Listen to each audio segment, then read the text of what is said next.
Drake Maye has every single physical attribute you could be looking for that a coach could want from their quarterback. I'm very, very excited to get to professionally dive into each and every move he makes on the field this year for the Tar Heels. We'll learn quickly this year how bananas we should go with his hype. Right? The hype, I mean, let's be real. It's not like it's slowing down. Some would say it's already kind of full steam ahead, maybe off the tracks a little bit. We'll know very, very early in this year how bananas it should truly get. The first thing has been checked off. You heard me mention it, right? He can make all the throws. He can execute the physical side of the game, right? He can do the RPOs if that's what your coordinator wants to do. He can tuck it and run if he sees green grass in front of him. He can sling it. However, and we got into a conversation about this in the office one of my first days here, which just goes to show how quickly and how prominently it's on top of everyone's mind. You can't ignore that the second half of the season was different than the first half of the season for Drake Maye. Mm-hmm. Right? When you put together a highlight film, it's not always chronological order, right? You put together a lot of highlights, and then you recognize, like, oh, look at this.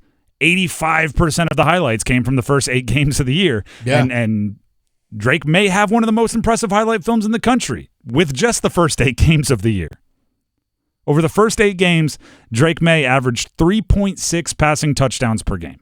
That's unbelievable. That's a lot. That is a ton. Over the final 6 games, Maye averaged 1.5 passing touchdowns per game. It's less exciting. That's significantly less exciting. Now, there were games that he very obviously, put more on his legs and got into the end zone that way. But when I'm looking for my quarterback with someone like Drake Maye's ability, there's really no reason for him not to be able to be successful through the air, especially when you had the type of pass-catching options that he had a season ago. So whatever the difference was, and I'm not to the point, or I don't know if it's that easy to just throw out they started using more too high safeties or whatever it is, right? You can go X's and O's, you can go as deep down that path as you want. I don't think it's going to be simple. But I do know that defensive coordinators in the ACC don't necessarily need it to be simple. It's on tape. They'll figure it out.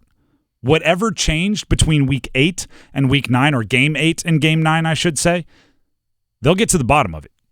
Right? Defensive coordinators, they get paid a lot of money.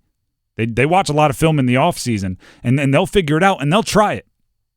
Right? The number one on the play sheet for the South Carolina defensive coaching game plan is going to be, hey, let's try that thing that changed him from 3.6 touchdowns per game to 1.5 touchdowns per game. Whatever the difference was, it's on tape. And now, right, this is where, if he pulls this off, if he checks this box, I'm telling you to cut the brakes on the hype train and let it roll downhill as fast as it wants to go. Right? I don't care if you want to put him in the same conversation as Caleb Williams, which is blasphemy to many. If he comes out and he's adjusted, I'm all in. If they try, if they figure it out, if they think they have the secret silver bullet, the game plan to hold him down, if he comes out and he has an answer for that, I'm all in. Mm-hmm. Like pushed all the chips, not just mine. I'm reaching to friends next to me going, you should go all in too. I'm taking their chips and putting them in the middle. Because here's the thing, and it happens at the NFL level, it happens at every level.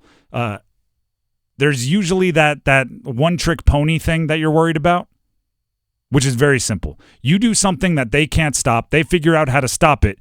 Can you adjust, right? Can you counterpunch? Once you do it once, that tells me you could do it again. It tells me you can decipher what they're doing to you and change your instinct.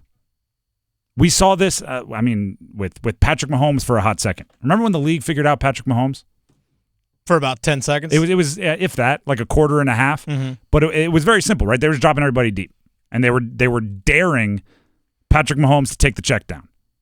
And I vividly remember it was there may have been a Manning cast, but it was definitely Peyton Manning talking, and he was saying, I used to take this, meaning I'm now Peyton Manning, not I. Yeah. Peyton Manning was saying, I used to take this as an insult. I would take this as a challenge. When they want to play what they call too high shell, which is basically just dropping everybody back, I would say they're challenging me to be disciplined, right? They're challenging me to take the check down over and over and over and not get tempted into throwing a deep ball into double coverage because I'm impatient or frustrated. Mm-hmm. So he would take it as a challenge.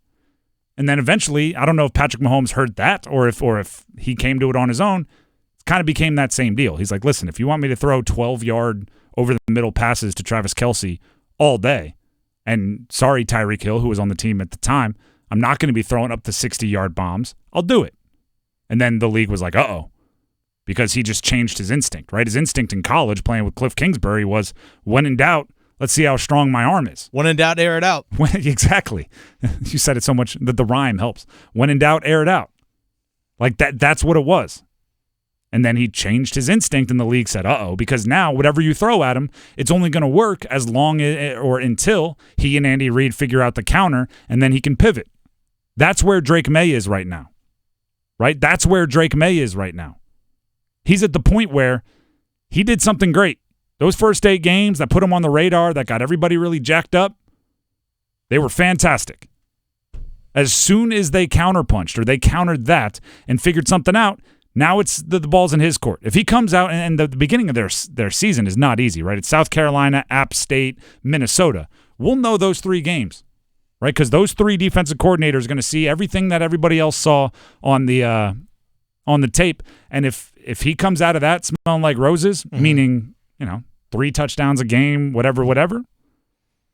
I mean, you'll see me driving a bandwagon, and bad NFL teams. And I emphasize bad will be even worse because they're going to look around and say, wait a second. So you're telling me I only have to be one of the 2 worst teams to get Caleb Williams or Drake Maye? Mm-hmm. That sounds nice. I'll have that. They'll the soup du jour. I'll take that. Yeah, I'll stink for a year for that. I'll stink for a year, and we'll get into tanking because it's one of my pet theories. But tanking on the correct year is very, very important. And normally the correct year is any year there's a 1 generational passer. When there's 2 of them, that's even more fail-safe, right? Because if someone else tanks better than you settle for another generational passer. Because the last thing you want to do is tank for Trevor Lawrence and get Zach Wilson. So if you tank for Caleb Williams and you get Drake Maye, that's different. Or tank for Drake Maye and get Caleb Williams. Again, I'm not there yet. But if Drake Maye comes out on fire through those first 3 games, I'll be there for the conversation.